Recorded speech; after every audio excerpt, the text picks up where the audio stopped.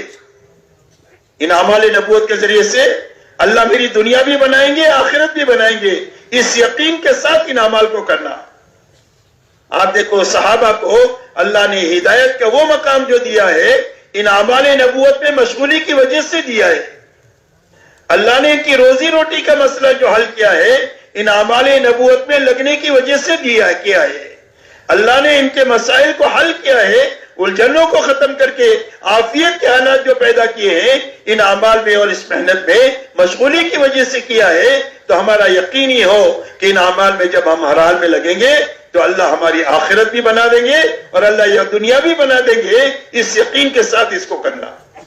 اس لیے کہ میرے دوستو استقامت کا سبب یقین ہے، استقامت کا سبب یقین ہے۔ اگر یقین نہیں ہے زندگی کے بننے کا تو پکڑنا چھوڑنا ہوگا، کرنا اور چھوڑنا ہوگا، اور یقین ہوگا تو ہر حال میں آدمی کرے گا۔ ایک مرتبہ مولانا الیاس صاحب رحمۃ اللہ علیہ میواتی لوگوں سے بات کر رہے تھے، پوچھا سمجھ میں آ گیا؟ اور میں آ گیا سمجھ میں، فرمایا سمجھ میں نہیں آیا، سننے میں آیا ہے، اور اگر سمجھ میں آنا کس کو کہتے ہیں؟ اگر یہ سمجھنا ہے تو مسجد کے باہر چلے جاؤ اور دنیا داروں کو دیکھو جن کو دنیا سمجھ میں آئی ہے۔ کس کو دیکھو؟ دنیا داروں کو دیکھو جن کو دنیا سمجھ میں آئی ہے، تاجر کو، کسان کو، ملازم کو، حاکم کو، ڈاکٹر کو، انجینئر کو، سب کو اپنا کام سمجھ میں آ گیا، اس لیے ہر حال میں کر رہا ہے۔ کوئی تعریف کرے تو بھی کرے اور کوئی برائی کرے تو بھی کرے، سردی گرمی بڑھے گھٹے تو بھی کرے، ہر حال میں، اس لیے کہ اس کو کام سمجھ میں آ گیا ہے۔ اور سمجھ میں آنے کی بنیاد کیا ہے کہ ہر مشغلے والے کا یقین یہ ہے کہ میری زندگی کی ہر ضرورت میرے اس مشغلے سے پوری ہوگی۔ اگر سوئی کی ضرورت پڑے گی تو میرے مشغلے سے آئے گی، بچے بڑے ہو گئے شادی کے خرچے کی ضرورت ہوگی تو میرے مشغلے سے آئے گے، مکان بنانے کی ضرورت ہوگی تو اسی مشغلے سے خرچہ آئے گا، گاڑی خریدنے کا تقاضا ہوگا تو یہی سے آئے گا۔ ہر ایک کا یقینی ہے کہ میری ساری چھوٹی بڑی ضرورتیں میرے اس مشغلے سے پوری ہوگی، یہ یقین اس کی استقامت کا سبب ہے۔ تو ہمارا یقین یہ بنے کہ ہماری زندگی کے جتنے چھوٹے بڑے مسائل ہیں وہ مسائل اللہ اس محنت کی برکت سے حل کریں گے، یہ یقین کے ساتھ اس کام کو کریں گے تو ہر حال میں کام پر اللہ تعالیٰ استقامت عطا فرمائے۔